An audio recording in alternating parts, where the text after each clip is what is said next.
Live from the 607, it's the Ocho Duro Parlay Hour, where we're talking everything going on in the world of sports. Join in the conversation on social media with the hashtag ODPH, because here we go. Instead of looking deep inside, every word I have to say, keep it simple. Welcome to an all-new edition of the ODPH podcast. What is happening, everybody? Thank you so much for joining us this week. My name is Ken M. Joining me in studio, as always, you know him. He's the co-host. He's a statistician to the stars. His name is Padawan J. Folks, the weather up here in New York State is finally wonderful. I can drive with my windows down. I don't need a jacket. What is this? Well, it is the signs that spring may be here. It could be fall spring. Yes, we don't know because where we live in upstate New York, it's a possibility it could be sunny one minute and then snowing the next. So we just have to enjoy the good times while we have them with you, the ODPH Society, and we definitely keep those conversations rolling after the show. So, Pat, if everybody wants to talk sports with us, where do they go? ODPHpodcast.com. Right on. Swing on over to the website. A lot of things happening over there. A lot of things. Classified section is popping off right now, so you can go check out 3FN Podcast, Dragon Master Games, Nerd Initiative. Social media links are all updated. The blogs are going crazy left and right. The TeePublic Store link is always there. If you want to go get some ODPH stuff, that's the perfect place to go because you never know when a sale is dropping. Hint, hint, wink, wink, nudge, nudge. So you definitely want to go check that out. Plus, if you need to go get some fantastic music, we got a great selection of bands up here that provide music to the show. And we also have a directory because, Pat, how many providers are we on? 472,766. Statistician stars for a reason. Who's your source? Trust me, bro. So wherever you're listening to ODPH on, we do appreciate it more than you know. Leave us a review on your favorite podcatcher. It definitely helps the algorithm of the show. And like we say, we have the links right there. So if you need to transfer where you're listening to us from, boom, we have you covered. And if it's anything else that is the ODPH, you can find it at odphpodcast.com. And if you're still using hashtags, why not use the hashtag ODPHpod?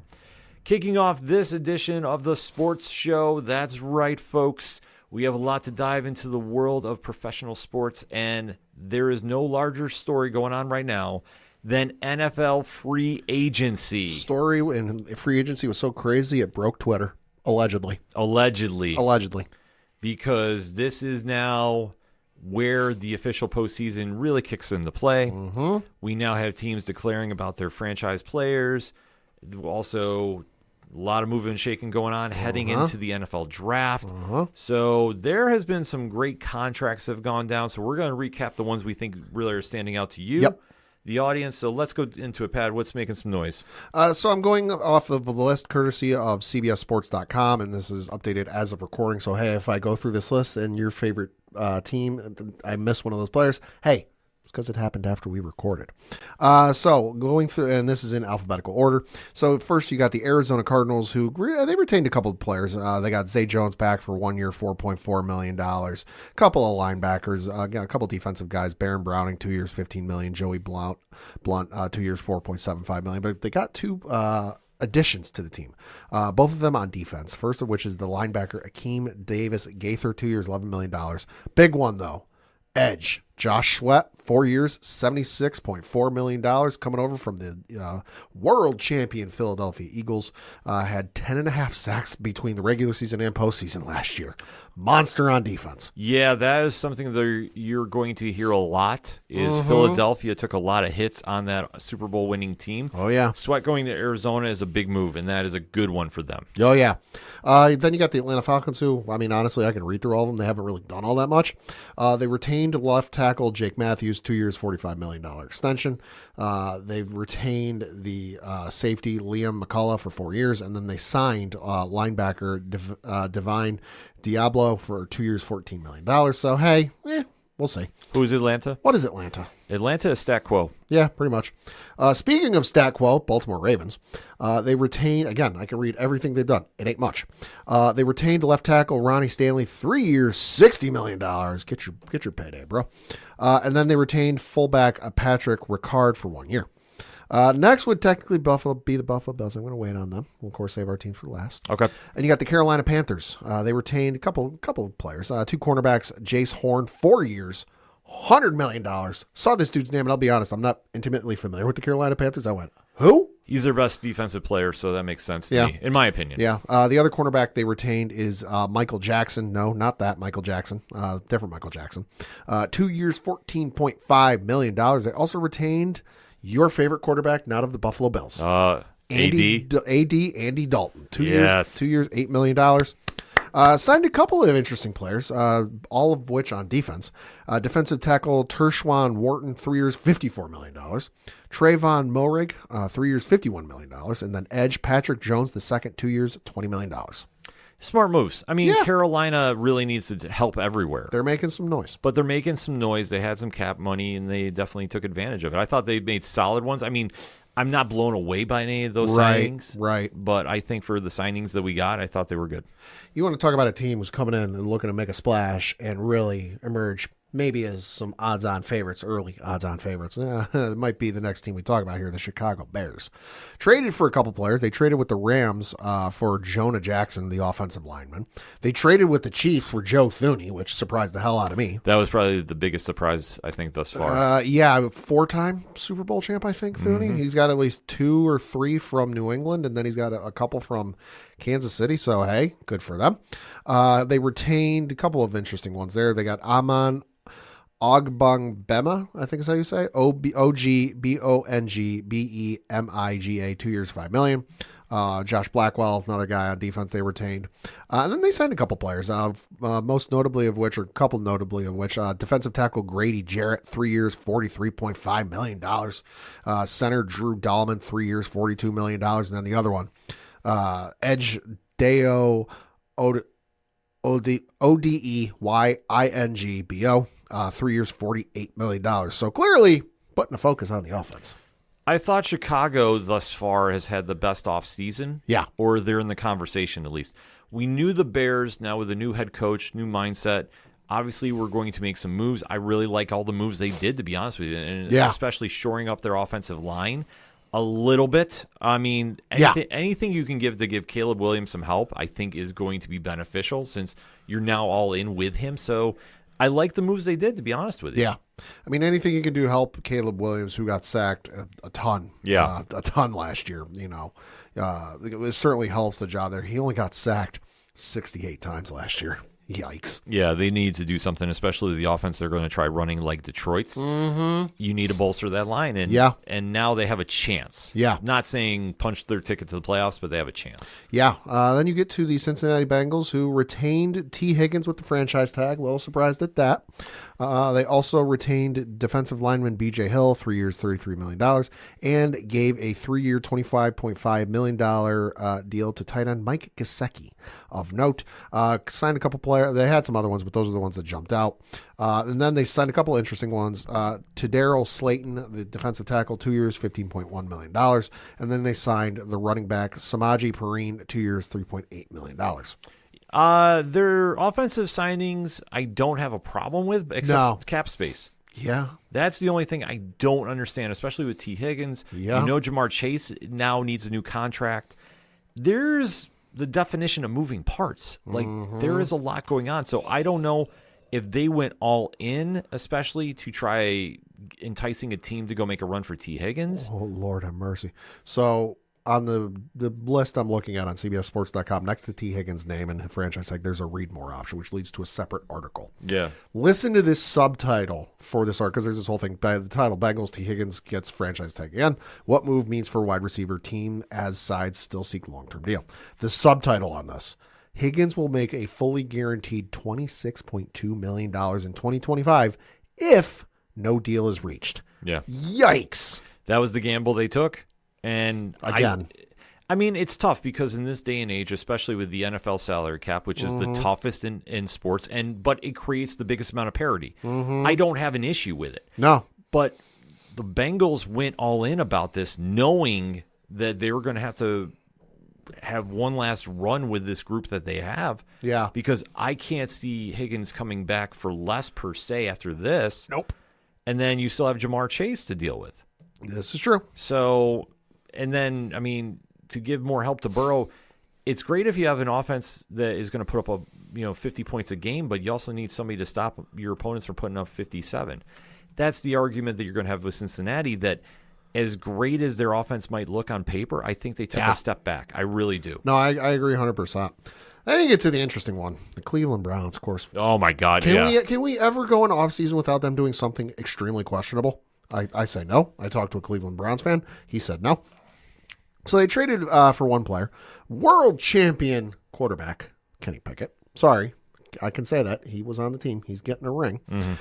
They retained, and all of a sudden, when I read the report, Myles Garrett withdrew his trade request. I'm like, uh-oh, that can't be good. That means he's probably getting a deal. And sure as you know what, he did. 4 years, $160 million. $88.8 million of it is guaranteed at signing. Total guaranteed is $122 million and change.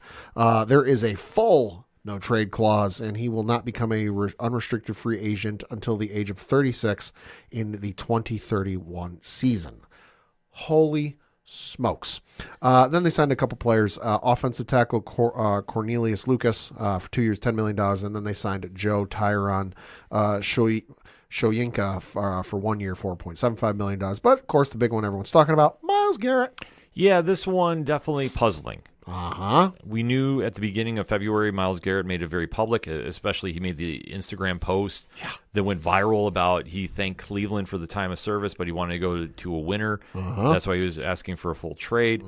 We knew that the front office was not hearing this. Yeah. And I will say this. Kudos to them for sticking to their guns because they said there's no chance we were going to trade him. Right. Now, in this day and age, we have heard many players throughout all of sports, Sure. if they are quote-unquote unhappy with their teams and start demanding to be traded, Sure. usually ownership caves in and does it. Yeah, usually.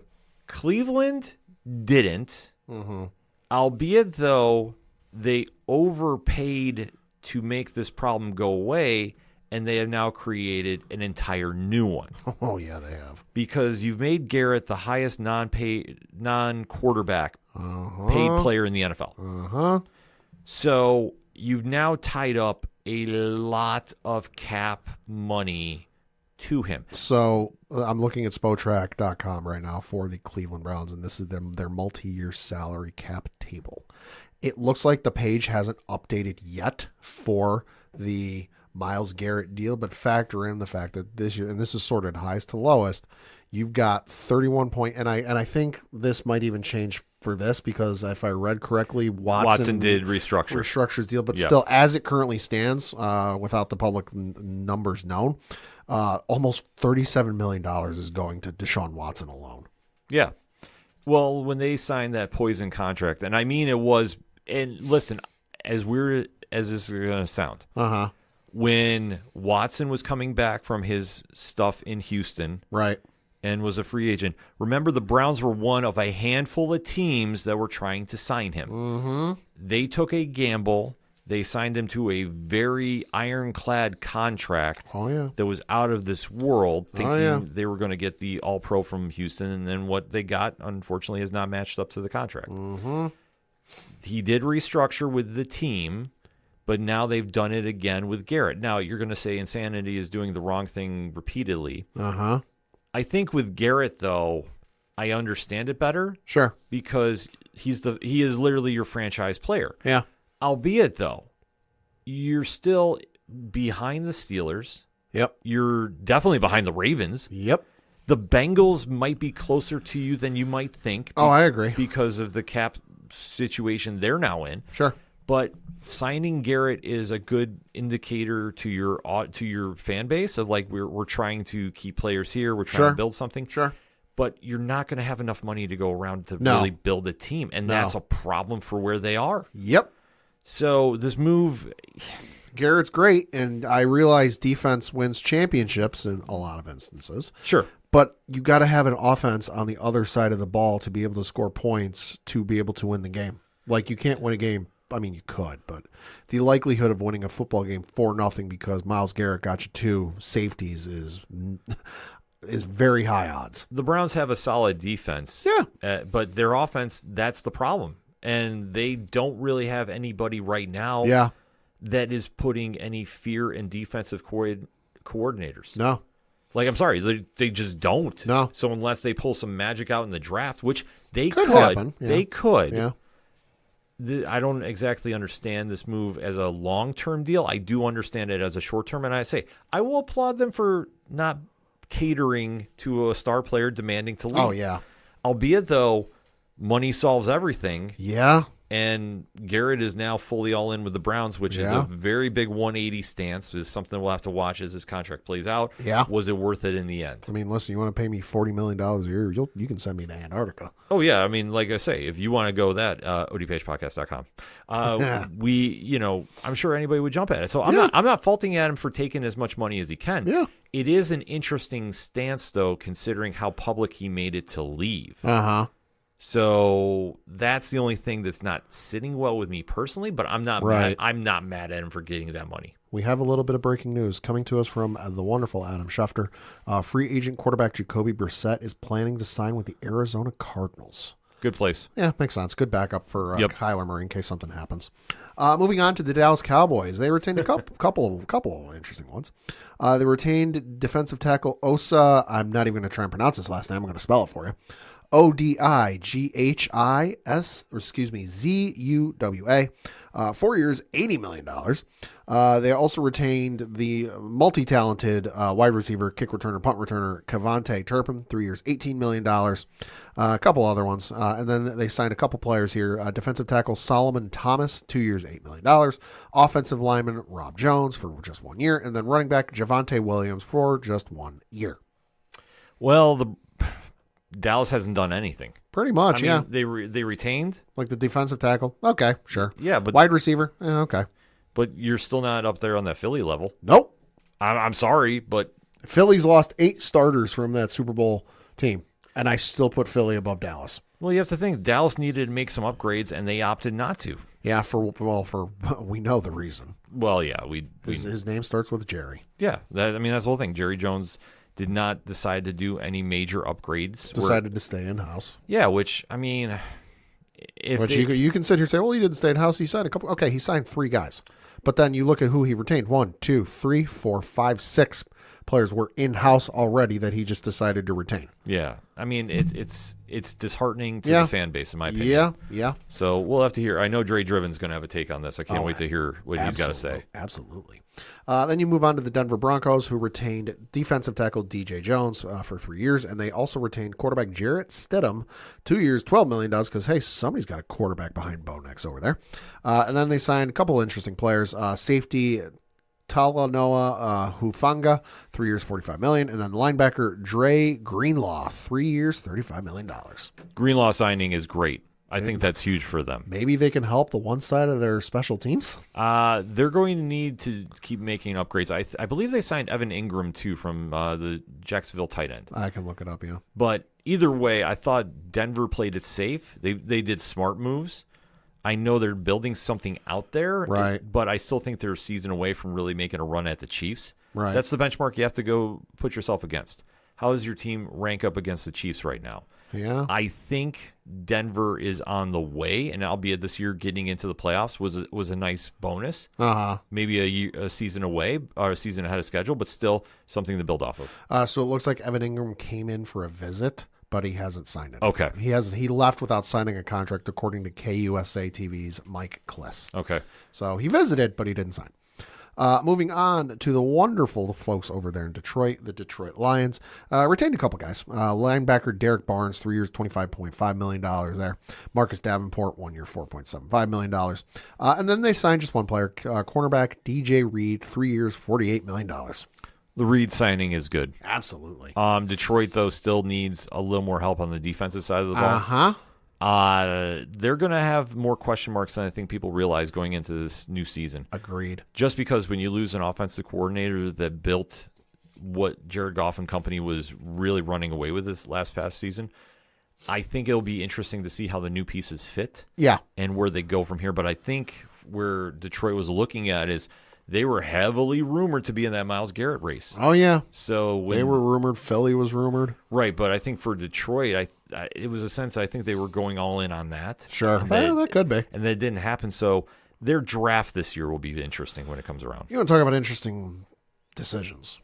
and I know we're going to get some heat for this, but listen, it needs to be said. Green Bay Packers. Yeah. What in the blue bloody blazes are you doing? Retain 2 players. Kicker Brandon McManus, 3 years, $15.3 million. Okay. Linebacker Isaiah McDuffie, 2 years, $8 million. And then they signed 2 players. Guard Aaron Banks, 4 years, $77 million. And cornerback Nate Hobbs, 4 years, $48 million. Puzzling. Yeah. I thought they would have made a couple upgrades on the offensive side, considering what happened last year, especially when they fell to the injury bug late. Yep.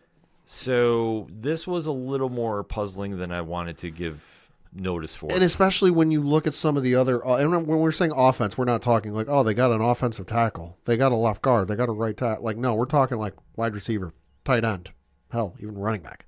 There were certainly wide receivers that, at least in my head, I would figure would have been in their price range. Yeah. Or within like negotiating, in the same ballpark, but maybe I was wrong. I don't know. Yeah, this one, I think they definitely... Maybe they're just hedging their bets on the draft. I don't know. When they do... It's kind of weird. I'm not going to spend a lot of time on this, though. Yeah. But you have to think about when Brett Favre was there. Yeah. They did not go crazy, per se, with a lot of free agents. Oh, sure. And they also did not do this with Aaron Rodgers. Oh, sure. And this also led to a lot of friction with those 2 players. Yeah. With that front office. Yeah. Now, I'm not saying we're going to have a triple three-peat here with Jordan Love. Right. However, though, right. I think you have to be sitting there on that offensive side of the ball going, we needed to make upgrades. We didn't. That defense is solid, but it's not great. Right. And we're not sitting here saying like they had to go sign star wide receiver. No, by no means. For $250 million, but like there are guys that you probably could have gotten that aren't that expensive. Like hypothetically saying, if they went out and got T. Higgins, sure, which I thought would have been a brilliant move for them. Yeah, that would have been good. I thought that might have been the piece to get him over the hump. Yeah. The fact that they didn't, they're relying too much on the draft. Yeah. And that is boom or bust. It really is this year. It really is. There's only, in my opinion, there's only a couple handfuls of rookies that are going to come out and be immediate impact players. Mm-hmm. And I don't know if Green Bay's in position to go get them. Yeah. But we'll see. Next up is the Houston Texans, who traded for your favorite wide receiver, Christian Kirk from the Jacksonville Jaguars. So we'll see how that goes. But the bit now ends because I can't say 4 years, $94 million anymore. Yeah. They did get the thing I did like, though. They did get safety C.J. Gardner-Johnson from the Philadelphia Eagles. Yeah. Love that pickup. That's a huge move for them, a huge loss for Philly. Yeah. Albeit, though, I can't remember what site I saw it. I want to say it was CBS Sports. They said when CJ is in Philly, the Eagles go to the Super Bowl. When he's not and he left to go to other teams, they do not go. Oh, okay. So we'll have to keep an eye on that. Not jinxing the Philadelphia Eagles, but just saying something to keep an eye on. Yeah, we'll have to see. Retained a couple interesting ones. Defensive lineman Mario Edwards, 2 years, $9.5 million. $9.5 million. Edge Derek Barnett, 1 year, $5 million. And then they signed a couple interesting ones. Cornerback / kick return Traymon Smith, 2 years, $7 million. Defensive tackle Sheldon Rankins, 1 year, $7 million. And then they did upgrade on the offensive side, or they're going to try to, with offensive guard Laken Tomlinson, just 1 year, $4.25. And then they got another couple wide receivers, Braxton Berrios and Justin Watson. Berrios will be a solid slot. Yeah. He'll be a solid slot. Yeah. But other than that. Well, and also, as we've seen with this team, they can't have enough wide receivers. Right. That's the problem. I thought if any team was going to make a trade for a DJ Metcalf, or DK Metcalf, rather, I'm sorry, or Stephon Diggs, or like to retain him or do something. Right. I thought Houston would have been that team. They were not. Right. And I'm not going to say that they had a terrible free agency. Right. But I have to say they're arguably my most disappointing because I thought they took steps backwards, especially with the trade to Washington, which we'll get into. I was very puzzled at the moves that Houston was making. Right. So then we get to the Indianapolis Colts. Oh, boy. Retained just 2 players, wide receiver Ashton Doolin, 2 years, $8.5 million, and they reworked the contract with right tackle Braden Smith, 1-year deal. Signed a couple of players here. Safety Cameron Bynum, 4 years, $60 million. Cornerback Chavarius Ward, 3 years, $60 million. And, folks, there's a quarterback competition in Indianapolis because they signed for 1 year, $14 million, Danny Dimes and Daniel Jones. I'm going to say this, and you're going to look at me crazy. I thought the Colts made arguably the biggest steal of free agency. With who? With Daniel Jones. Hear me out. Oh, please. Hear me out. Oh, please. What is the one thing Daniel Jones has never had as a starter? A decent offense? Right, an offensive line. Yeah. Indianapolis has arguably the best offensive line in all of football. Arguably. If you're going to have a quarterback and they love the pocket presence, Yeah. like when Peyton was there, Yeah. Danny might have a sleeper season coming up for that reason alone, because he'll have protection. Now, am I saying Super Bowl? No. But if we're ever going to see anything out of Daniel Jones, this is the time and place because there's no pressure on him. If anything, it's a bonus if he does well. Because with Anthony Richardson, it has not worked out. Yeah. Various reasons. Dude quit mid-game. Yeah. In my opinion, he needs to go somewhere and hold a clipboard Yeah. and learn. The perfect landing spot for him, in my opinion, is Las Vegas. Yeah. But I mean, you're not. I wasn't sure on this whole sack thing, so I had to look it up. Between Richardson and Joe Flacco last year, Flacco got sacked 18 times. Richardson got sacked 14 times. So 30, 40 something, which isn't terrible. not terrible, but No. in consideration to the Giants. Yeah. I mean, Yeah. that's the one thing. I think that what Indianapolis did, that was probably the perfect landing spot for Jones. Now we just have to see what he's got. I mean, listen, I got receipts for those people and certain notable folks going, we got their guy. We got the guy. You know, if you know, you know. Yeah. We'll see. You know, but this is a case of like, I didn't go into his couple seasons in New York with high expectations, and he didn't meet them. And I wasn't expecting shit when he was a legend in Minnesota, you know, so, you know, he didn't meet those expectations, you know, because, well, I didn't really have any by that point. So this is a case where Daniel Jones of like, you know what, this is your chance. Mm-hmm. You know, if you want to prove you belong in the league and you deserve to be a starter, this is it. Because if you blow this chance, Oh, he's done. you're going to be a perennial backup and you're going to be a journeyman, which, hey, ask Matt Flynn. There's nothing wrong with that. Right. But that's what you're going to be. But that's why I say he's going in this with house money. Right. Like there's nothing to lose here. If it's a bust, it's Right. it's an affordable bust. Right. If he turns out to be the comeback player of the year, Yeah. that is such a win for the Colts. Sure. And that's why I say I know everybody's looking at me crazy wherever you're listening to this podcast from. Hear me out. He's going to have a line. Yeah, we'll see. We'll see what he does there. But I love the Ward signing too. More importantly. Oh, yeah. Then you get to the Jacksonville Jaguars, who signed a whole bunch of players. They signed notably offensive line Patrick McCarry, 3 years for $37.5. Cornerback Jordan Lewis, 3 years, $30 million. Safety Eric Murray, 3 years, $22.5. Center Robert Hainsey, 3 years, $21 million. A whole bunch of others. Nick Mullins, quarterback. De'Ami Brown, a couple tight ends. You know, so hey, not bad. I'll say this: Jacksonville. I have no idea what they're doing. I'm just going to getting in my rid opinion. of Trevor Lawrence because Trevor Lawrence ain't that good. Yeah, they just got a lot of work, and I don't think they did anything this offseason that really says wow. No, I agree.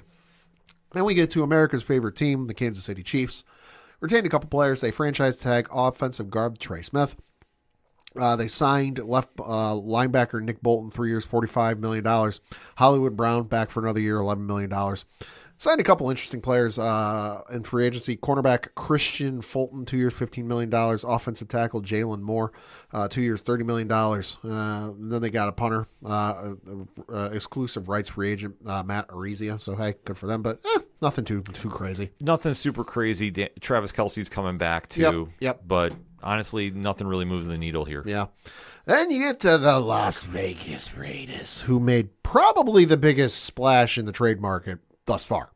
They traded with the Seattle Seahawks for Geno Smith. Yeah. Ooh, baby. Was not expecting this for a third-round pick. No, I wasn't either. Albeit, though, this was a pick they had flipped over to him from another trade they did. So technically, it's a free pick. It's well, and what did our one friend say? Rich. Seahawks fan. a dog. Dog. What did he say? They got like 5 or 6 picks in like the first 2 rounds. Yeah, Seattle's loaded for the draft. They're good. They'll be fine. Yeah, no, this move makes a lot of sense. Obviously, Pete Carroll going there. Yeah. It's a quarterback he knows, he gets along with very well. Geno Smith played his best football under him. Yeah. The Raiders obviously needed a quarterback. Uh-huh. And they had the picks to move, so like technically this was like almost like a free one. So I am not mad about this. I think this has a lot more upside than people are giving credit for. Yep, retained a couple interesting players. Defensive tackle Adam Butler, 3 years, 16.5. Most notably though, Max Crosby, 3 years, $106.5 million. Oh baby. Well, another situation, he never wanted to leave the Raiders. No. He wanted them to build a team. Carroll coming in realizes this and is going to build around him. So you just have to give him time. That's the only thing there, but I think Carroll brings a lot of stability to that front office. It might take a couple of years before he really gets things going, but it'll get going. He'll build the foundation, and that's what they need. So, but Crosby's still staying there because obviously he was another name rumored to be on the move. Yep. This is a big win for the Raiders. Signed a couple of players, Jeremy Chin, safety, and then offensive guard Alex Kappa, and then also safety Lonnie Johnson Jr. Then we move on to the the Los Angeles Chargers. Retained a couple players. Cornerback Elijah Molden, 3 years, $18.75 million. Khalil Mack, 1 year, $18 million. Yeah, I like that one. Oh, baby. And then they signed a couple players there. Dante Jackson, the cornerback, 2 years, $13 million. And the move, I think, surprised both of us because if you'd have given me 30 whatever teams to pick from and list where he would have been most likely to go, would not have been high on my list. Running back Najee Harris. Yeah, this one threw me for a loop. Did not expect him to go to the Chargers. Absolutely did not expect this. Big win for them, though. Yeah. But Harbaugh likes to run the ball. This is true. And I think that Harris fits that mold that he wants. Yeah. Because he's going to want to pound the ball as much as he can. Speaking as a Penn State fan who had to watch his offense run down our goddamn throats a couple of years ago. Yeah. He loves to run that ball. Yeah, so Harris is perfect for this. Then we get to the other team in Los Angeles. That would be the Los Angeles Rams. Retained just 2 players. Matthew Stafford, they restructured his contract. And also Jimmy G, staying in L.A. 1 year deal. Makes sense. And then interesting signing, although I'm not totally surprised. Wide receiver Devontae Adams, 2 years, $46 million. And then defensive tackle Poona Ford, 3 years, $29.6 million. Well, you needed number 2 receiver to play off Puka. Well, especially since it sounds like they're going to let Cooper Kupp go. Yeah, he's released. So this makes a lot of sense. Yeah. Devontae is at this stage in his career, he's a number 2.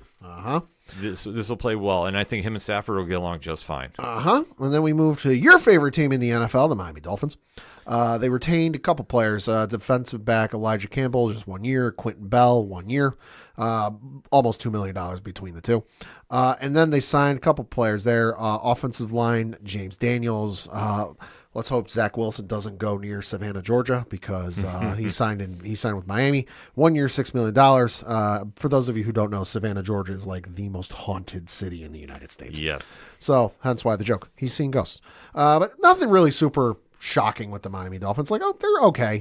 Safety, offensive line, defensive back line. Like, okay, but I'm not expecting too much from Miami this year. This was kind of a letdown, to be honest with you. I thought they were going to make some moves. They obviously let go of some players. Morstert is gone. Yeah. I believe he was a cap casualty. Something like that, yeah. Berrios is gone. He went to Houston. Yep.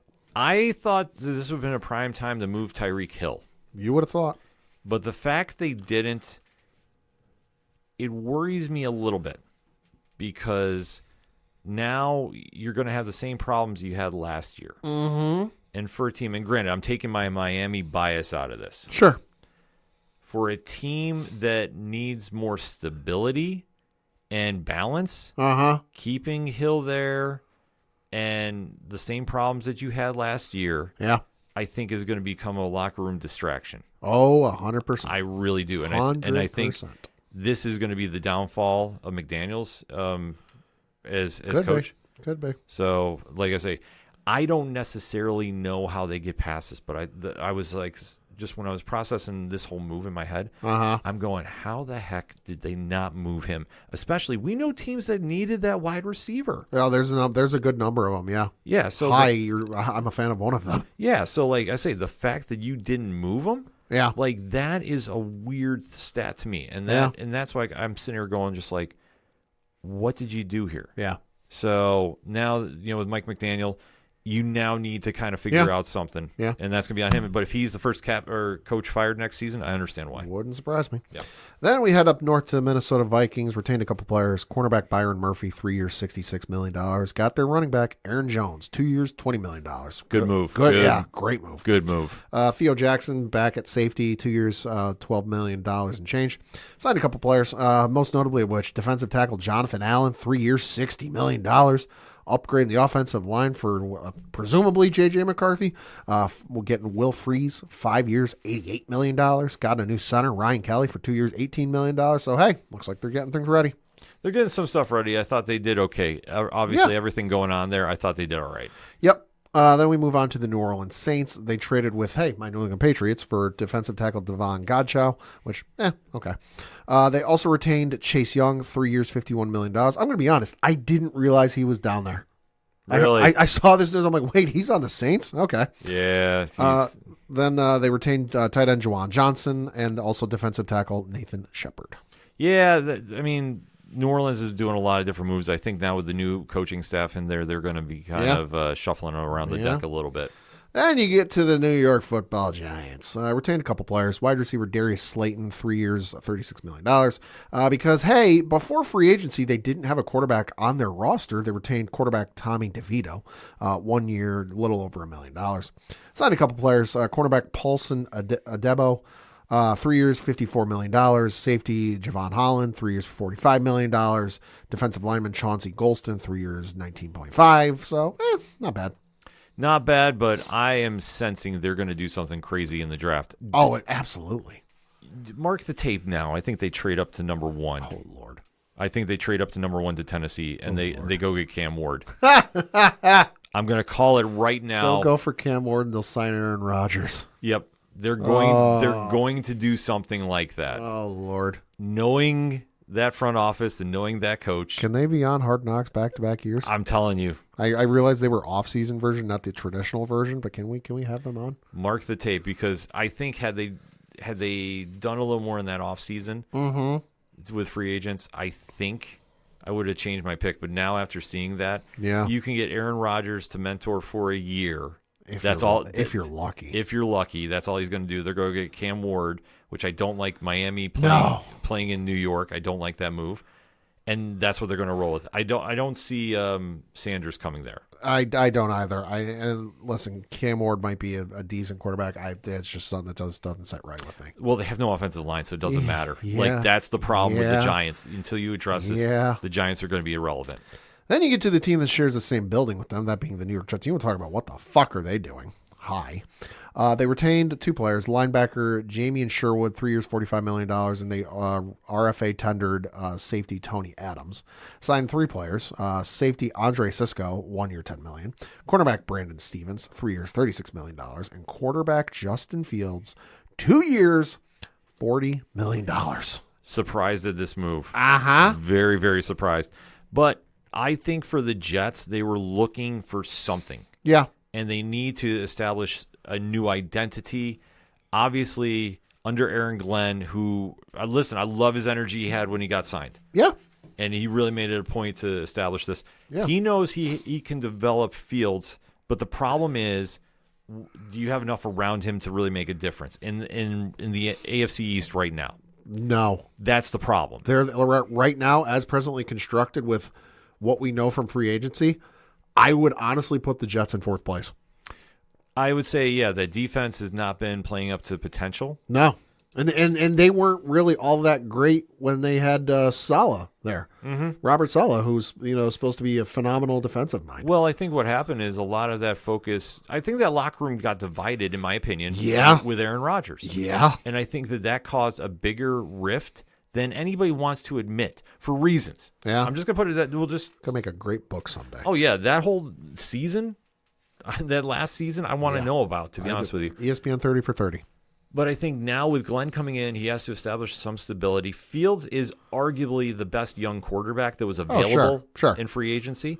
Because, sure, you could have gone with Russell Wilson. You could have gone back with Aaron Rodgers, but it's a smart move to release him and let There him was go. no way they'd go Right, back right. to But Rodgers. just saying who was available. Right. And I don't think, like, if they went after Daniel Jones, that would have worked out because their offensive line is not that good. No. I think Fields is almost in the same situation he was in Chicago. Uh-huh. So there's a lot more upside to him here. I mean, he has a better running back in Brees Hall. Yeah. So yeah, I mean, he's got Brees Hall. He's got the one wide receiver there, whatever. I'm looking up the name because I'm blanking on it right now. Garrett Wilson? Thank you. He's got Garrett Wilson. He's got Brees Hall. Like, he's got a couple things, but it ain't, listen, don't expect miracles. No, but at least I think this gives them some stability, albeit though I think they overpaid. Yes, 100%. But I think this was a situation. We talk about panic moves. Oh, this is one. This is one. Because there was a good stretch of free agency where the quarterbacks weren't moving. Right. And then it was boom, boom, boom, boom, boom. They all started moving. Yeah, because I think when you saw Geno Smith get traded, Yep. that set a big domino effect. Yep. 'Cause I thought Fields would have been. My thing with the Raiders is I think they would be better with somebody that plays like an Anthony Richardson Sure. or a Justin Fields. Sure. Even if Russell Wilson was younger, I would say maybe him. Yeah. But in this situation, this helps the Jets. Yep. But I think that once Geno was taken off the board, that shifted everything around. 100%. Then you get to the world champion Philadelphia Eagles, who haven't done much. They traded for two players, quarterback Dorian Thompson-Robinson from the Cleveland Browns and offensive guard Kenyon Green from the Houston Texans. They also retained two players, linebacker Zach Bond, 3 years, $51 million, and they gave Saquon Barkley a 2-year, $41.2 million extension. Well, when you're the world champs, you have some leeway. Yeah. I thought they lost more on defense, though. Yes. That's the larger story for me. They've lost like eight players. Yeah, they lost a lot in their defense, so I think they're going to have to get real crafty in the draft. Uh-huh. Otherwise, I don't see them repeating with this lineup they have right now on defense. Hashtag ODPH pod. How many University of Georgia players are in the draft? Yeah. Help us out. That's our answer. That's where they're going to refill in the defensive side. It's a smart move, but I think they got a lot more holes than they realize now. Then we get to the Pittsburgh Steelers, who traded for DK Metcalf from the Seattle Seahawks and then signed him to a 5-year, $150 million contract. Now, I know there were some Patriots fans who were really hoping we'd land him. I'll admit, I would have loved to see him play in New England. You know, Josh McDaniels' offense, Drake May throwing him the ball. Would have been great, but then when's the last time Patriots ever gave a contract like that? Mm-hmm. They signed a couple players, they being the Pittsburgh Steelers, linebacker Malik Harrison, 2 years, $10 million, tight end Donald Parham Jr., and then center Ryan McCollum. But the big one, DK Metcalf. Well, Metcalf is a great signing, Uh-huh. but here's the issue you have. Who the fuck is going to throw him the ball? Exactly. Because at this point, you're stuck with Aaron Rodgers, which rumor has it, he may be going there. Nothing is announced as of yet. Right. Or they stick with Russell Wilson or re-sign Russell Wilson. Here's the thing. Okay. You're in a no-win situation. Uh-huh. If you bring Aaron Rodgers there, I just do not see him working well with Metcalf. Nope. I do not. I think you're asking for problems. God bless Mike Tomlin, because I know he's managed a lot of egos on that team. Yeah. This might be what breaks him. It's entirely possible. So you have to consider that. If you keep Russell Wilson, listen, he's not the same player he was in Seattle. We have to be Right. we have to be honest about this. Right. Is he going to help beat Lamar Jackson in Baltimore? I mean, I'm looking at the list of free agents available on Spotrac.com, and this one's not totally up to date because I mentioned Jacoby Brissett. He's still on this list. But here's the list of players currently available according to Spotrac.com at quarterback. Trey Lance, Taylor Heineke, Marcus Mariota, Drew Lock, Joe Flacco, Jameis Winston, Mac Jones, Carson Wentz, Case Keenum, just to name a few. I mean, all of those names, I'd honestly stick with Russell or Rodgers at this point. You have to. Your hand is forced. Uh-huh. The only thing you could do if you could find a solid backup. I'll say, shit, we'll trade you Joe Milton. I mean, Give us a fucking fourth round. fourth round. Yeah, Fifth, hell, I'd even take a vending machine full of soda. Yeah, I mean, Why not? You could make some moves to go get somebody like Milton would be good. Yeah.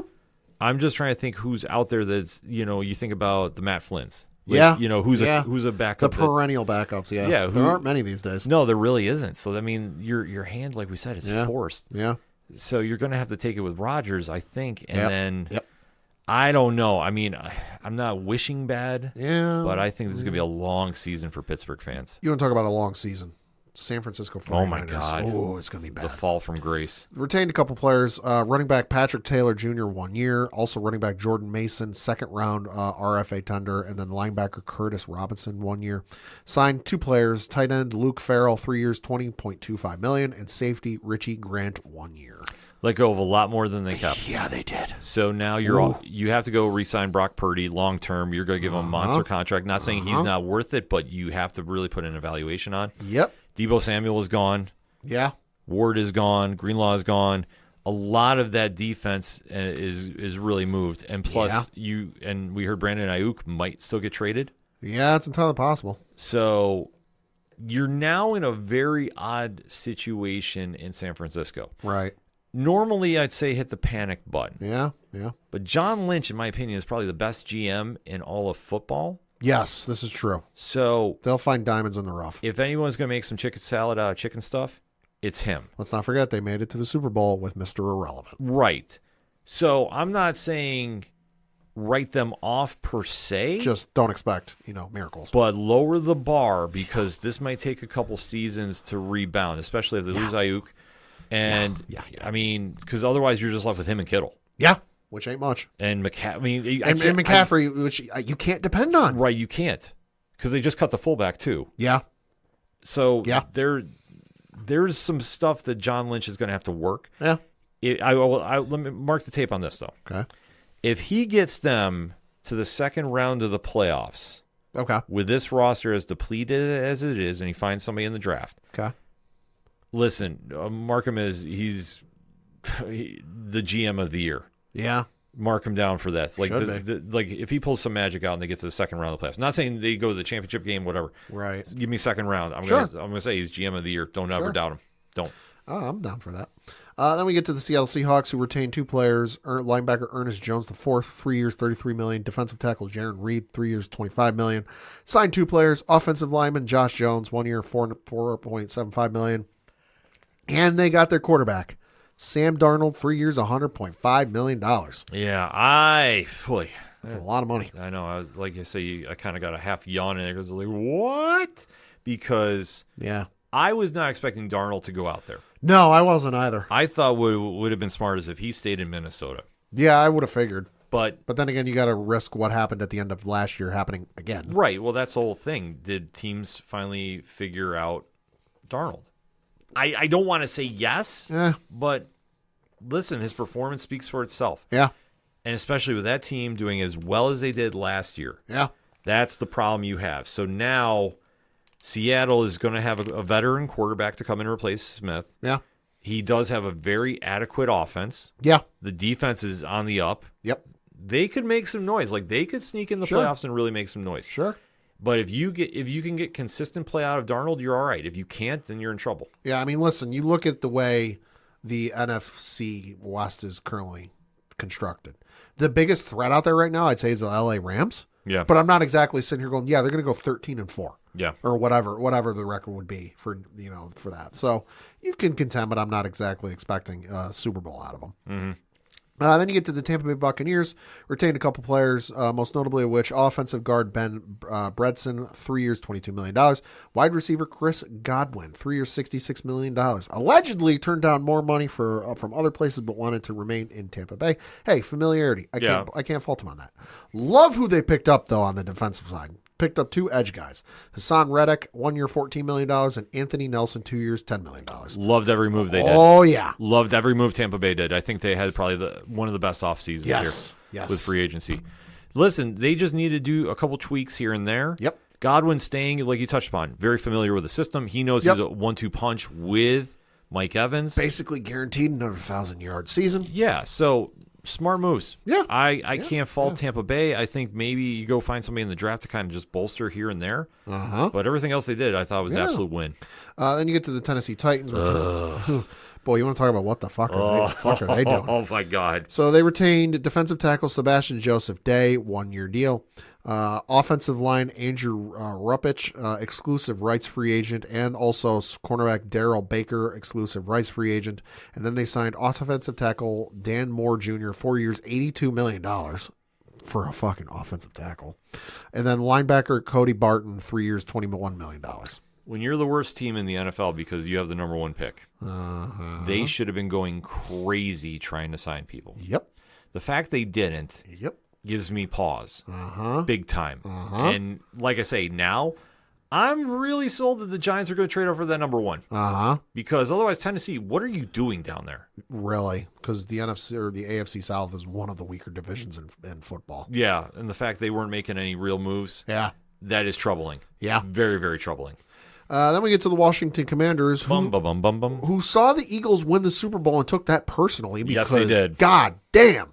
Traded for wide receiver Deebo Samuel from the San Francisco 49ers. Traded for left tackle Laramie Tunsil from the Houston Texans, which I'm sitting here wondering, did the other 30-whatever teams not know he was available? Because that was surprising. Yep.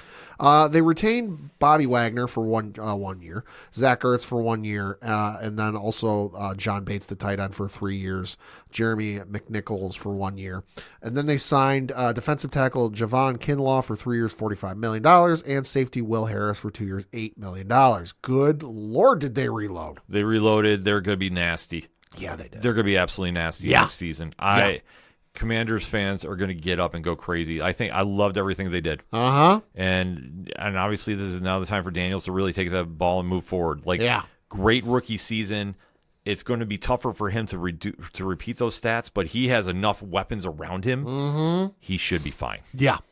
So then we got our two teams we got to mention. I'll start with mine. Patriots, they retained Austin Hooper, 1 year, $5 million. Not a huge surprise, but I figured would have been something like that. The guys they signed, though, holy good goddamn. They signed defensive tackle Milton Williams, 4 years, $104 million. Cornerback Carlton Davis, 3 years, $60 million. Edge Harold Landry, 3 years, $43.5 million. Linebacker Robert Spillane, 3 years, $37 million. Offensive tackle Morgan Moses, 3 years, $24 million. I know this one's going to hurt you. Wide receiver Mac Hollins, 2 years, $8.4 million. This one came out of left field. Josh Dobbs, quarterback, 2 years, $8 million. So, hey, interesting. And then defensive tackle Kiris Tonga, 1 year, $2.7 million. So, as you can clearly see, 1, 2, 3, 4 guys on offense, the others on defense. Clearly looking to shore up that defense. I love all of the guys they picked up on defense, especially defensive tackle Milton Williams, who was on the world champion Philadelphia Eagles. They also picked up from the Las Vegas Raiders, and in fact, he was their leading tackler last year. That would be Robert Spillane, the linebacker there. So love that move. Carlton Davis, former Tennessee Titan, so he's obviously very familiar with the way Mike Vrabel runs things. But I love all of the moves the Patriots did in the guys they signed. Yeah, I do. Like I said, they really bought into Vrabel. Yeah, and this is a Vrabel team. Like the moves he did. Signify what he had in Tennessee. Yep. The only thing that you don't have is a bruiser running back yet. Sure. Yet is the key word. I have a feeling I know who they're going to take in the draft if they keep moving down.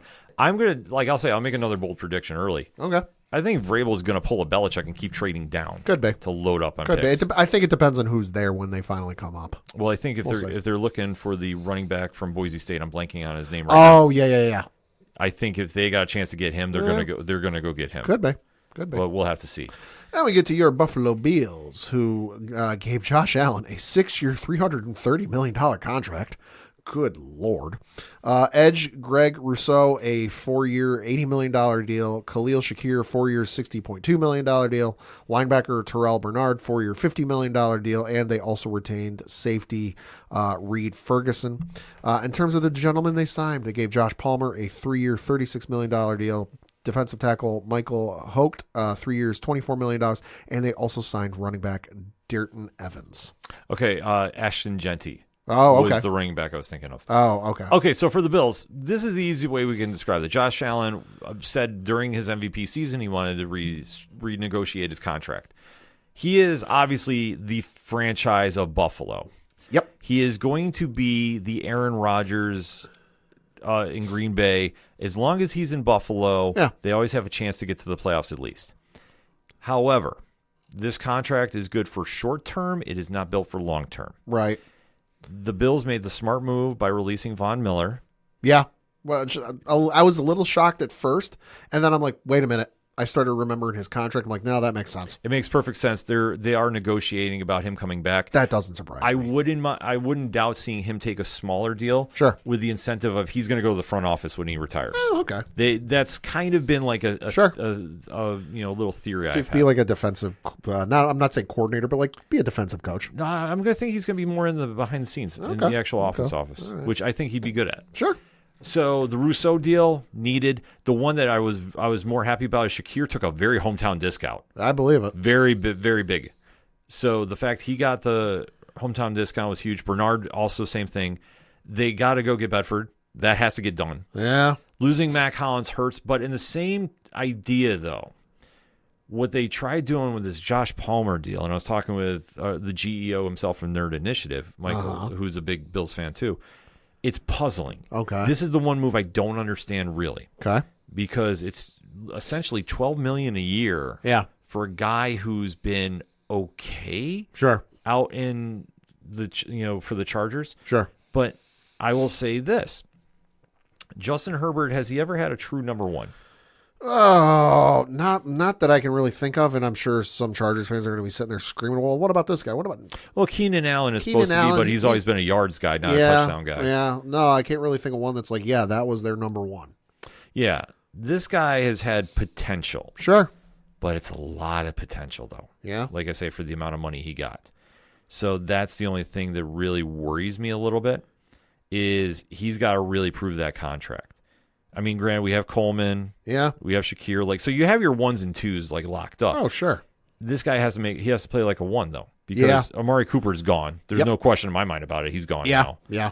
Mac Hollins, it was like, as much as that hurts me because I think he was a great locker room leader. Oh, sure. The Bills were not going to give him $5 million a year. No. He's getting paid with the Patriots. Listen, happy for him. Yeah. I love his. What size do you want your donkeys in? Yeah, I love his energy, and I think he's going to help them.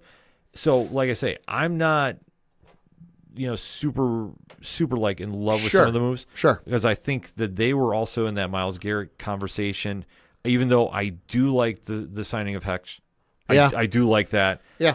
That is a very big, solid move. Yeah. So I think they've addressed a little bit, though I'm saying Elam, I think, is going to get cut if he hasn't already. Damar Hamlin, I believe, is still a free agent. I can look it up. Yeah, so I think they still have some moves to shore up on that defensive side of the ball, because that's the only one I think they really need to fix.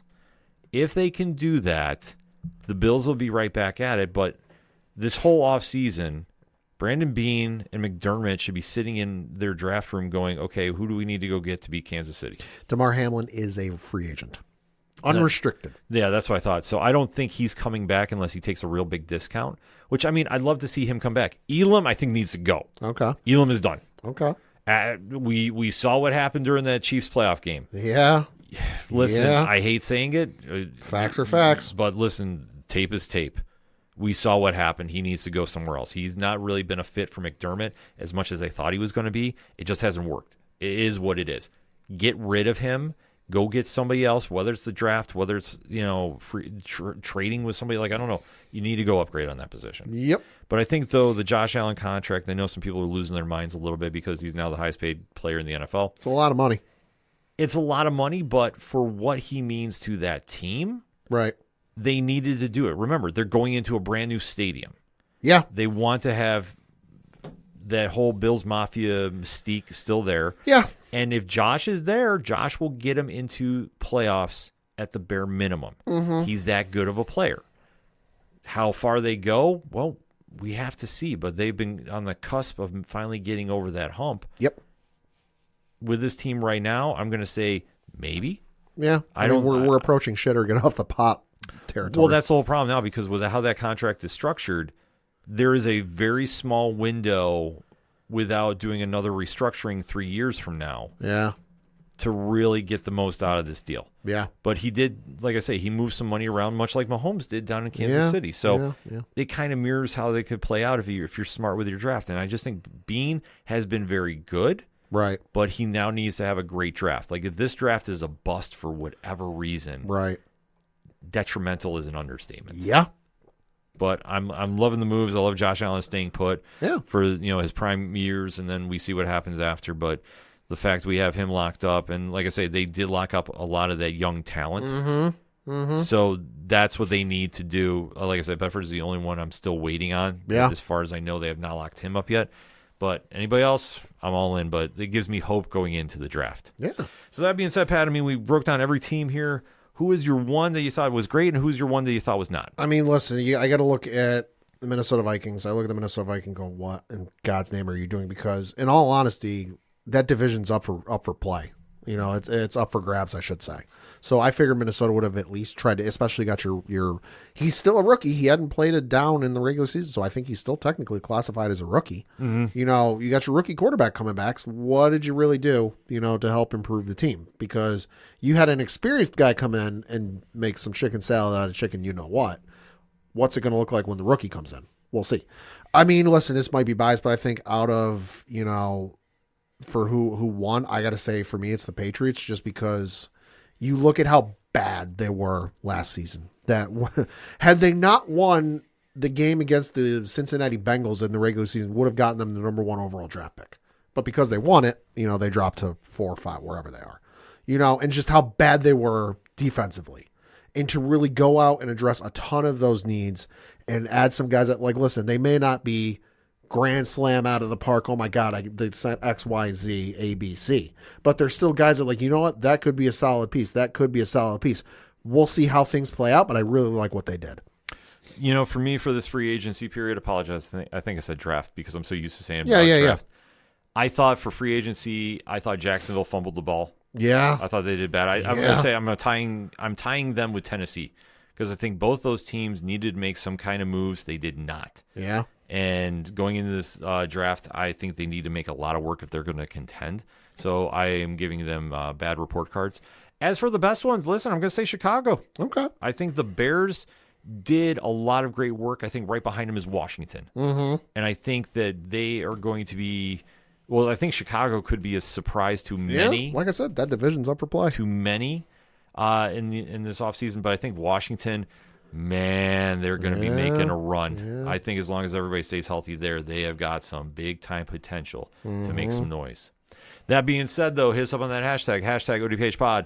We broke down the entire NFL free agency period thus far. A lot of moving and shaking going on. Hit us up. Let us know how your team is doing and where you think everybody else is ranking. But first, we're going to get a quick breakout. We'll be right back. Do you like comic books? What about movies and TV shows? Well, we may be the show for you. We're Hops Geek News, a weekly podcast that discusses comics, movies, and TV shows while featuring a beer of the week. Every week, we chat about what we messed up on the week before, and then we dive into what we're reading and watching, as well as some news. We then wrap it up with a geek-themed topic of the week. You can find us anywhere you listen to podcasts by searching Hops Geek News. Cheers. The content you are listening to is part of the Nerd Initiative Podcast Network. For more info about the home of pop culture positivity, check out nerdinitiative.com. Coming back for another segment on this edition of the ODPH podcast, and we have to recap a wild weekend of wrestling. Holy cow. Because there has been a lot of moving and shaking going on as the pieces to the road to WrestleMania are starting to fill up the board. So let's start with SmackDown, Pat. What was jumping out to you this past weekend? Got to mention, almost a month away from WrestleMania. Hard to believe. Also forgot going into SmackDown until somebody mentioned it to me that day that this was the SmackDown after Elimination Chamber, which I got to admit, with the way life and the week went, it felt like longer. A couple interesting things that jumped out. You did have a tag team matchup going on between the Motor City Machine Guns versus Pretty Deadly and Los Garza going on, which you had Pretty Deadly defeated the other two teams. So yes. Or I should say yes, boy. We'll see what happens with this and the tag team titles at WrestleMania, but I get a feeling it's going to be a little crowded in that ring come WrestleMania. I'm not doubting a ladder match for the tag team titles. I'm just going to put it out there, but I will say this in all seriousness. I thought it was very cool for Pretty Deadly to finally get a big win because they have not done that since they've been on the main roster, in my opinion. So this is huge for them. Gets them at least a little more noise going around. Sure. And yeah, so listen, really excited to see what they're going to wind up doing here. Yep. Next up was what we found out or had a little confrontation between Naomi and Bianca Belair, looking for an explanation of what happened at Elimination Chamber. Was it really Naomi all along? Somebody cue the music. Was it a mistake? Was it just a case of like getting lost in translation? Emotional moment going on. Almost looked like reality TV for a little bit of it. But come to find out, yes, it was Naomi all along. She did do it, much to the dismay of Bianca Belair, and making her return again was Jade Cargill, who arrived to the arena, came to the ring, stopped real briefly to talk to or look at Bianca Belair, and Bianca motioned to let her go. And you had Jade Cargill got her hands on Naomi again and beat her down again. So, we'll see where this goes. I legit hated this segment. I did too. This is why.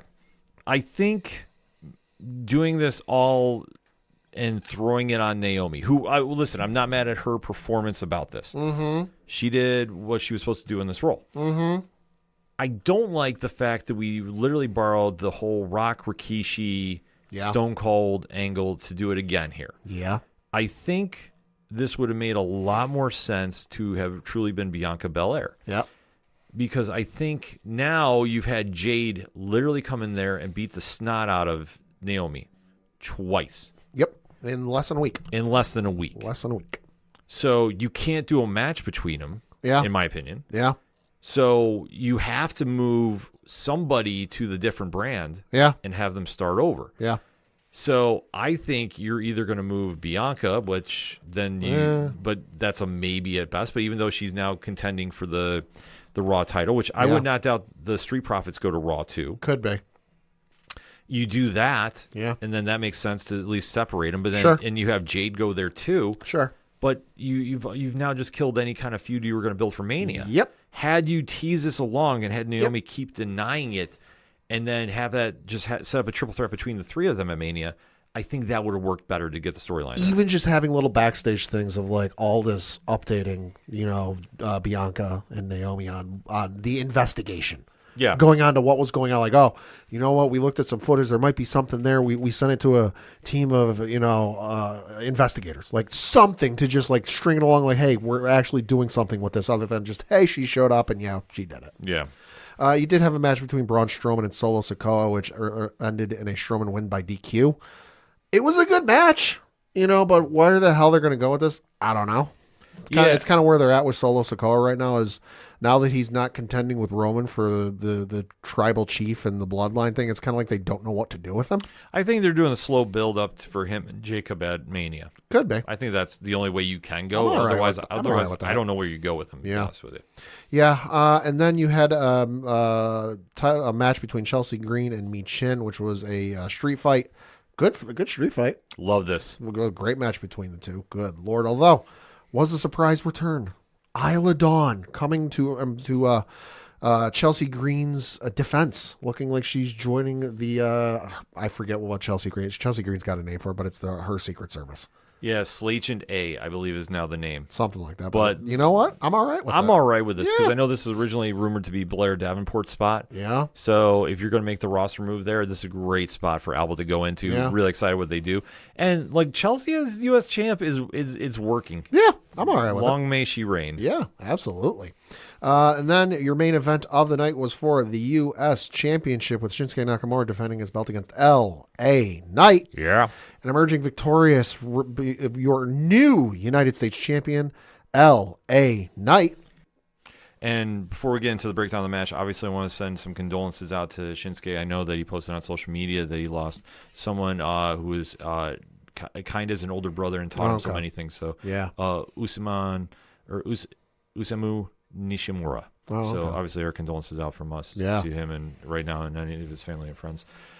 So the match, like I say, good match. Good match. I mean, these two know each other very well, so I think now giving the belt back to LA Knight, that might kind of shift some things for WrestleMania. Yeah.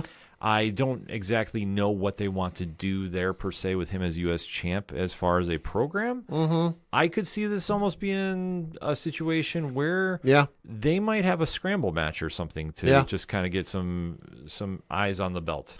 Yep. And then your kind of closer of the night, you did have Cody Rhodes address John Cena, which, it was a promo.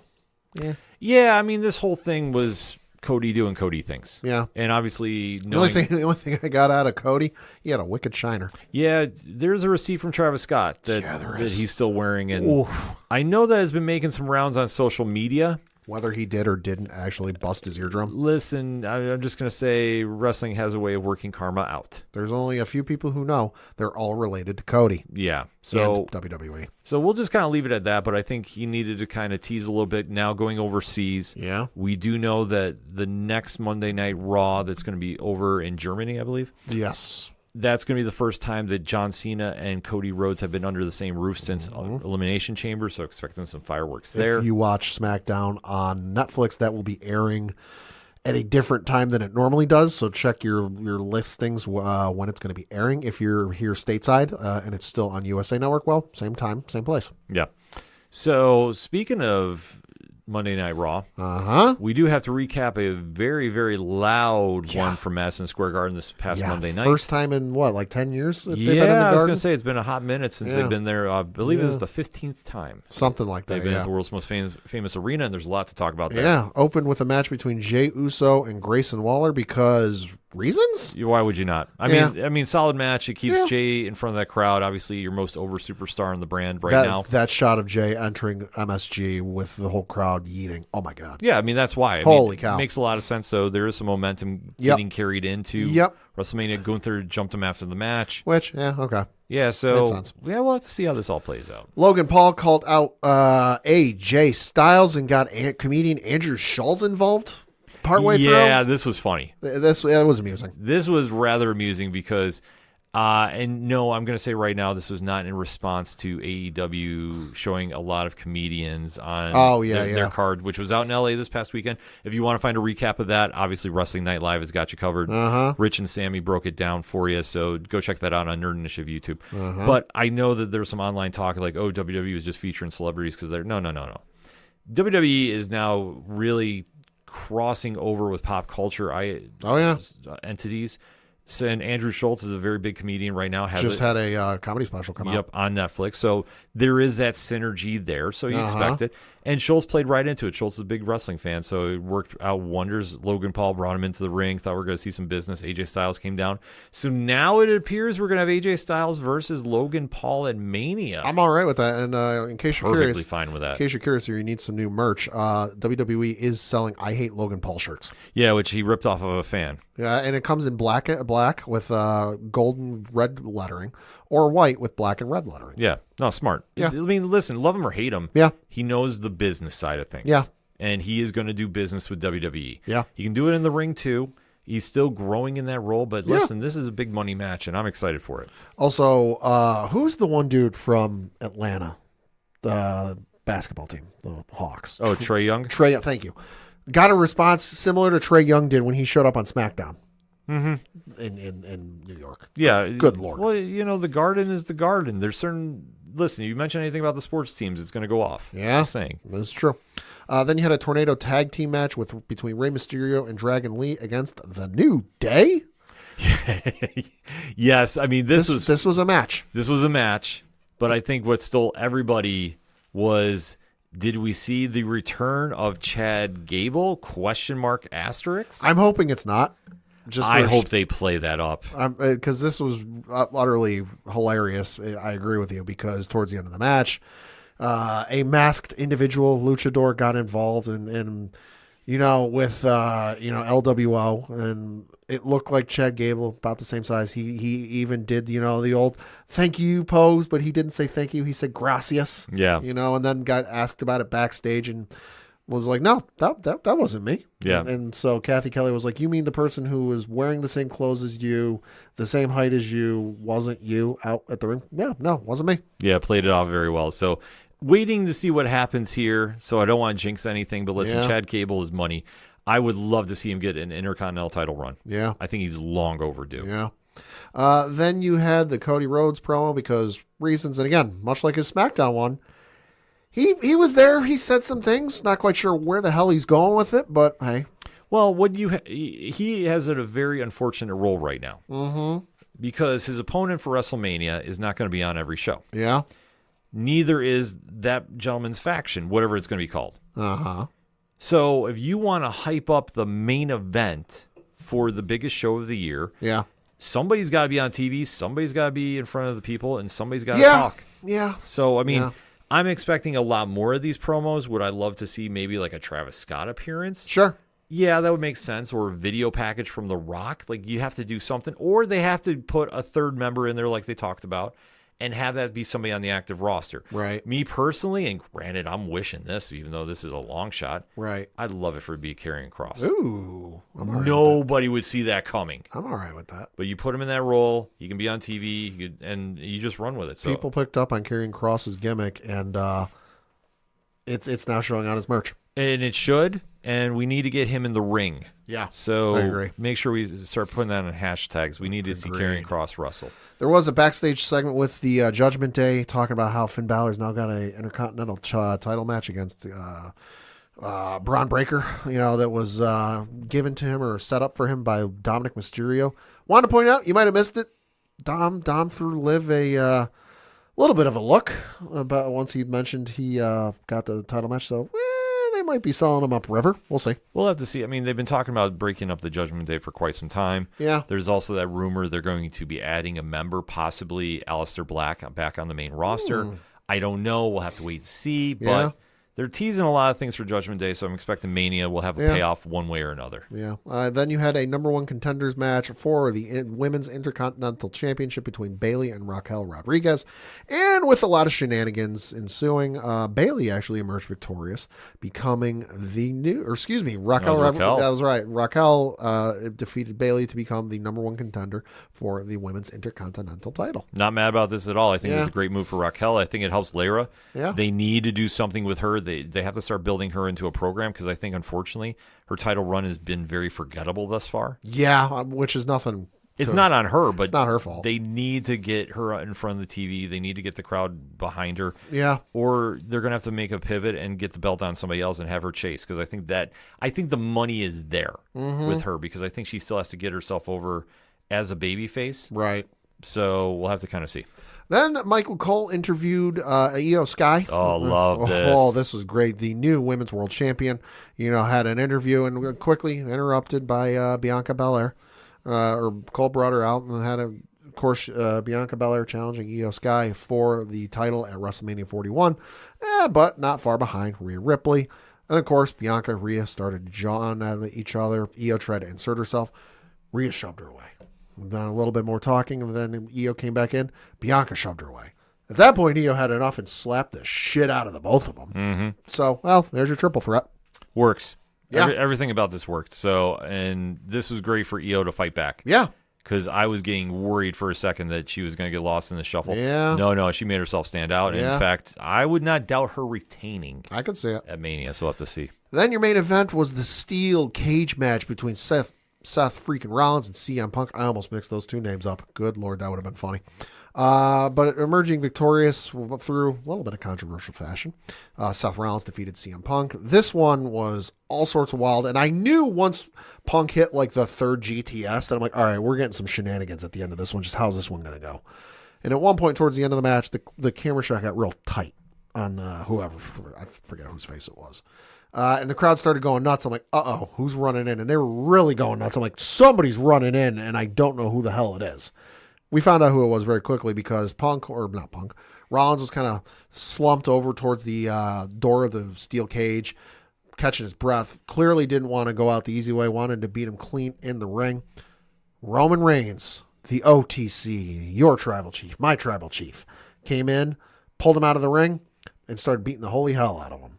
And then once that was pulled aside and stopped by Adam Pearce and the powers that be, went in the ring and started beating the holy hell out of CM Punk. And, well, there's a triple threat. Because Seth Rollins is going to go after Roman Reigns. Hey, I wanted to beat Punk clean in the ring. I didn't do it. You cost me that opportunity. Match is going to be made at WrestleMania because, duh. And then, let's not forget, and Cole brought it up because the wise man, Paul Heyman, was consoling CM Punk in the ring and brought up Punk still has a favor from Paul Heyman. That match is going to get made. Punk's going to go to Heyman. Here's my favor. I want to be in that match. Yeah, I could see that now happening. I mean, it's a phenomenal match, though. I mean, I wish we almost had a clean winner, but at the same time, I'm not mad about it if we get a great triple threat out of it, which we will. Also, should note, all 3 members of the Shield curb stomp in the same weekend. Yeah. Same couple of days. Yeah, that was a little, I thought the WWE one was a little better. Yeah. Like I say, I don't want to get into Revolution. More importantly, I don't want to get into that match. I will say, though, for the card itself, Sure. card was a solid B. Oh, I agree with that. B+, yeah. But the main event of Revolution, and I know we do have people from AEW listening. Hi. The main event, the ending was botched. Okay. That's but I'm not the only one saying this. No, yeah, you're not. We always run a poll, even though we don't really talk AEW here on the ODPH. We always run a poll after the pay-per-views. Was the overall thoughts, and even the die-hard fans have said, Okay. the card was great, but that ending for the main event was not. And listen, it's an honest take. Sure. So that's where you want to go. But like I say, I'm going to give another plug to Wrestling Night Live. Boom. They have a whole special breaking down Revolution. But yeah, you are right. Everybody got curb stomped this week. Yeah. And this is now going to lead in for the WWE side of things into this is going to be the main event of night 1. Probably. You can't tell me otherwise. I feel bad for Jay and Gunther, and that's why I'm going to go out on a limb. I don't think Jay cashes in. I've got a feeling. You think Gunther retains? I think Gunther retains. Okay. Which we'll break down when we get closer to Mania season, but I think now this kind of solidified that for me. Okay. So I'm waiting for just a little more things to see play out. Okay. But I think this is now your night 1 main event. There's no way they're not going to put this on last. I'm just afraid, if they do go the route with, Jay doesn't win and Gunther retains, that, we almost might do a rehash of the Cody story. Where, he couldn't do it. He's got to spend a year getting his ass kicked before he finally emerges. And No, because I don't think, I think what's going to happen, and like I say, I'll get into this in more detail in a later show. Sure. I think he's going to be the one to beat John Cena when John Cena becomes champion. Oh, okay. I'd be all right with that. And like I say, I'll explain how we get there earlier if anybody wants #ODPH pod. But when we start talking WrestleMania, I will explain how we get there. But that's where my thinking went. But all in all, a lot of moving parts are happening for WrestleMania. Liking what we're seeing thus far. You got the tentative card lined up, Pat? Yes, I do. So taking place, obviously, this upcoming April 19th and 20th from the wonderful Las Vegas, Nevada, USA. You've got Io Sky taking on Bianca Belair, tentatively right now, in a singles match for the Women's World Championship. You've got Gunther taking on Jey Uso in a singles match for the World Heavyweight Championship. Tiffany Stratton taking on Charlotte Flair for the Women's WWE Women's Championship. And Cody Rhodes taking on John Cena for the undisputed WWE Championship. A lot of stuff is happening. Obviously, 2 nights in April are going to really be where the wrestling world is going to be talking about it. We'll be walking you there, along with Wrestling Night Live every Thursday night on Nerd Initiative YouTube. So in the meantime, hit us up on that hashtag ODPH pod. What is your thoughts about this past weekend of WWE programming? Where do you think everything's heading now in the WrestleMania? Are you happy with what you're seeing? Are you not? Let's have those positive discussions, folks, because we can critique, but we can just keep it positive too. That all said, we're going to be heading into our final segment, so stay tuned. We'll be right back.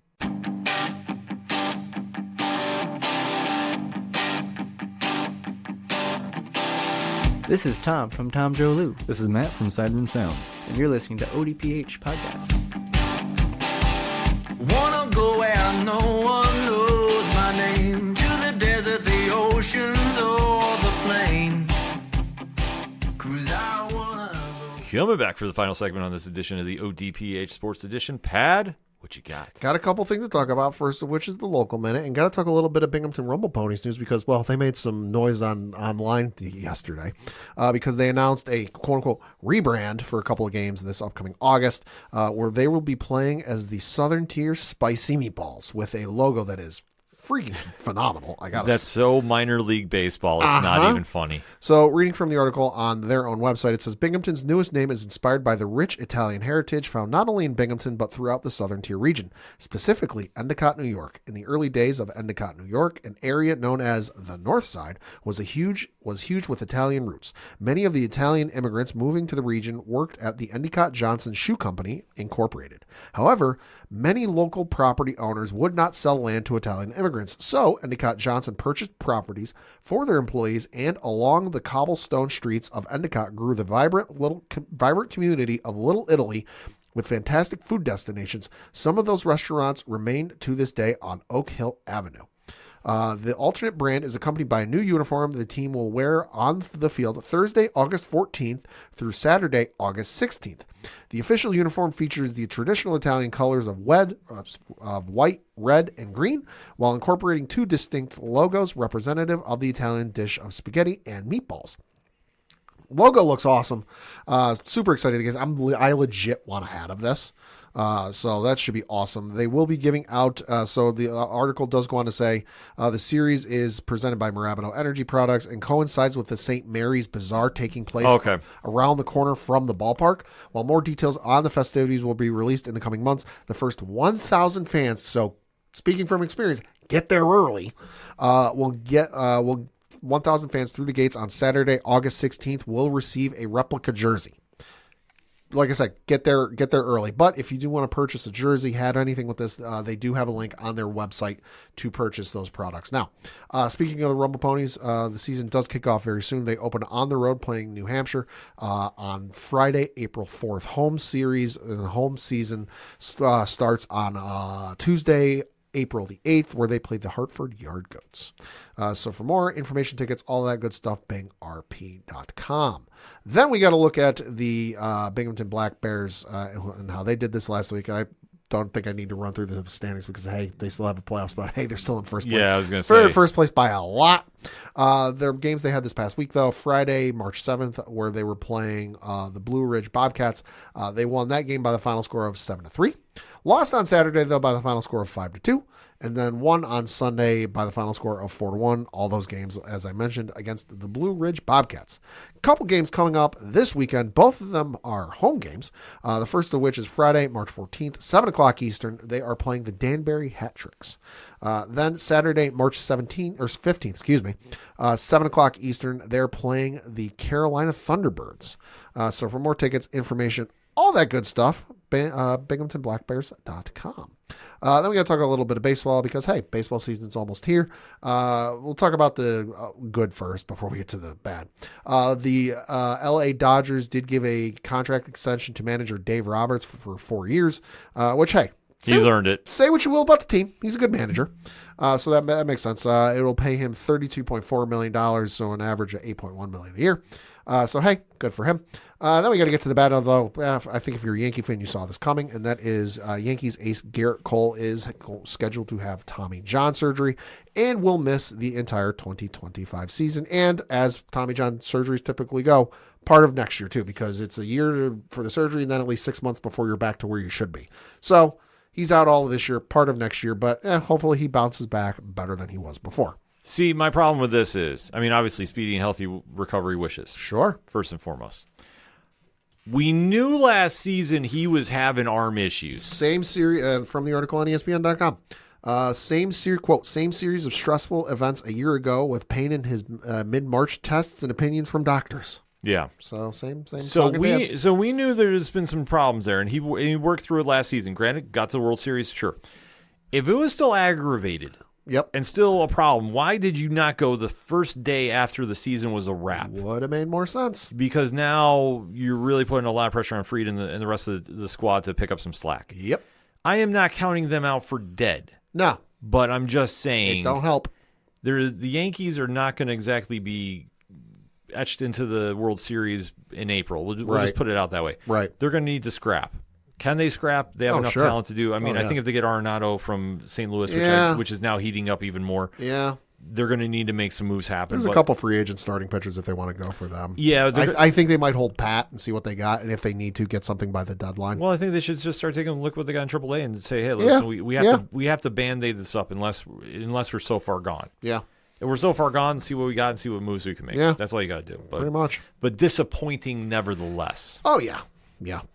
So for me and my one shot, we did mention last week UFC 313 was going down. And it did go down. Oh, boy. 2 fights that we definitely want to break down. Yep. One kind of went the way we expected. The one, we did not. But there's a lot of story going around with that in the UFC world. So, Pad, let's talk about it. So the one is the co-main event of the evening, which did earn Fight of the Night honors, was the lightweight division matchup between Justin Gaethje and Rafael Fiziev, with Gaethje emerging victorious via unanimous decision.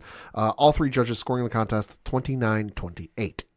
Yeah, so this one went probably the way we thought. Gaethje needed a dominant win. This is fight of the night. You knew Fizdev was going to step up for him. Yep. Gaethje wins, so now you have to think he locks in the number one contendership, which is fine. I think that's all they need to do.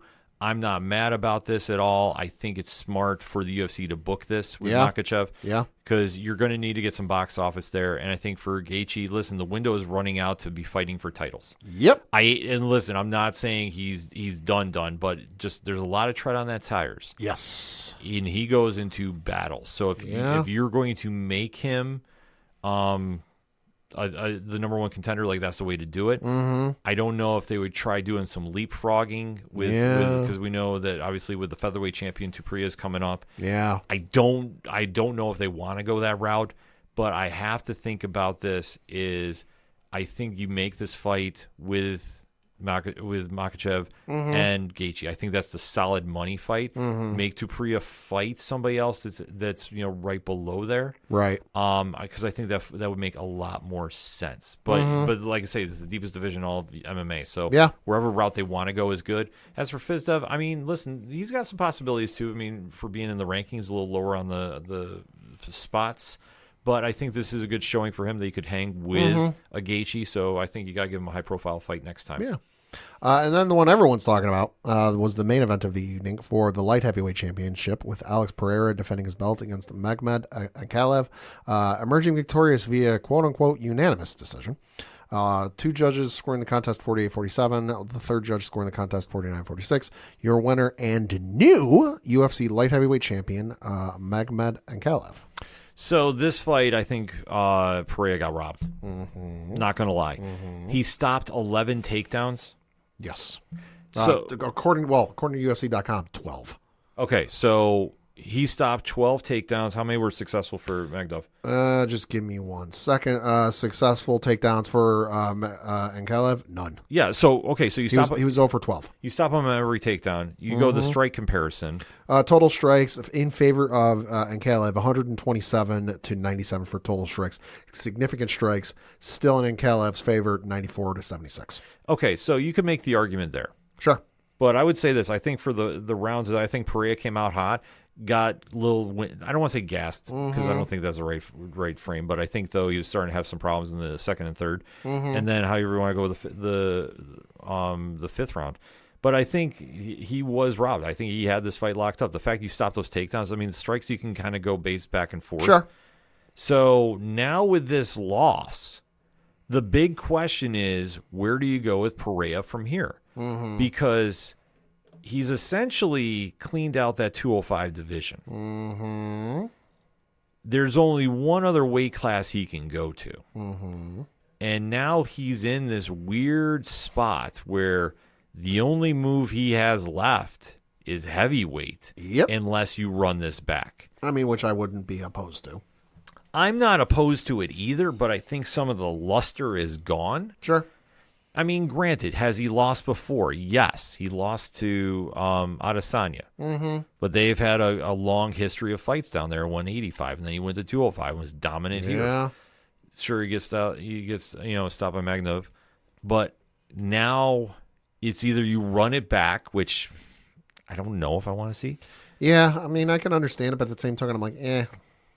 Yeah, I mean, that's the big question mark here. Yeah, because otherwise, you're going to start recycling fighters to go after Magnov. And because Prochaka, I think, would be the smart one. Sure, I he's think, currently number 2. Yeah, that would be the fight you do. Yeah. I think that's for your box office. But then the question is, with Pereira, you have to move him up, and I don't know necessarily if you want to. Because, I mean, the big fight everybody's waiting on, if it ever gets signed, is John Jones, Tom Aspinall. Right, which at this point, I don't think it's going to happen. I mean, we've been talking about it for so damn long until it gets pen to paper. I mean, who knows? I mean, that's the problem you have. Yeah. Because then you have to go, okay, well, whoever wins that's who you get Pereira. Right. That's been the long game for the UFC in quite some time. Right. But is it still there? I mean, that's the problem. And I don't know, because it's not like, I mean, it is a big weight for Pereira to go up to. Sure. That is a lot. Oh, yeah. I mean, granted, Does he even want to? That's he's built from that whole Donald Cerrone anytime, any place, anywhere. Okay. I mean, you think about it. In his first year in the UFC, he fought in 2 weight classes and was dominant in them. If he goes up, because he knows that that's that fight left, I mean, it would be crazy. He's got power, but I don't know how that would match up against an Aspinall. I just don't. I mean, Aspinall's a big guy. Right. John and him, I think, would be more stylistic. But it depends if John wants to make it a grappling match, because we know Pereira struggles at that level. Right. Albeit, though, he shut me up, though, because he stopped every single takedown, which has happened in this one. So yeah, who knows? But this is now the big problem the UFC has, because it's not so clear-cut. But then you have to sell this fight.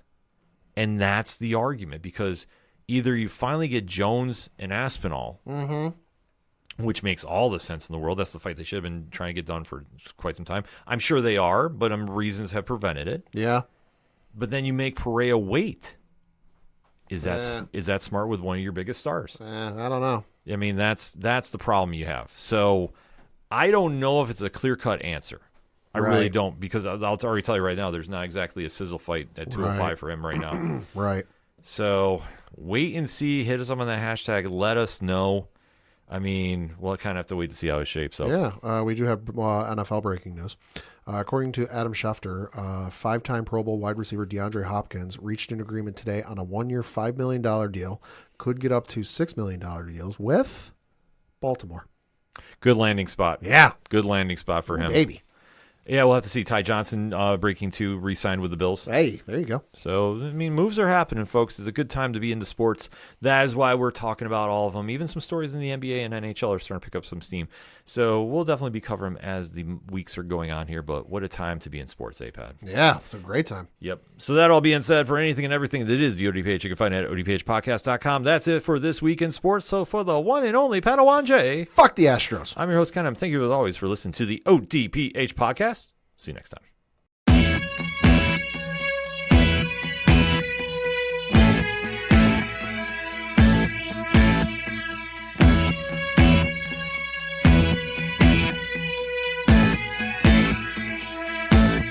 It's such waste of time, swiping left and swiping right on people you could know. 'Cause anyone who's worth a damn be worth way more than a picture could ever show.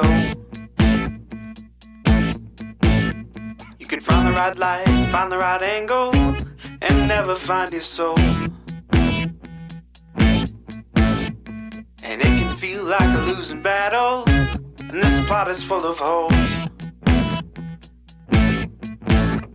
This modern way of finding love just makes me feel so alone. And I can't be the only one sick of staring at my phone. So look up, talk to me, a better way to spend our energy. Just look up, talk to me. We don't have to float alone on the open sea. Don't know that I believe in the old time fable. Everyone has just one true love. All I know is you're across this table, and you're all I'm thinking of. So look up, talk to me, a better way to spend our energy. Just look up, talk to me. We don't have to float alone on the open sea. Ooh, ooh, talk to me. Ooh, talk to me. It's such waste of time, swiping left and swiping right on people you could know.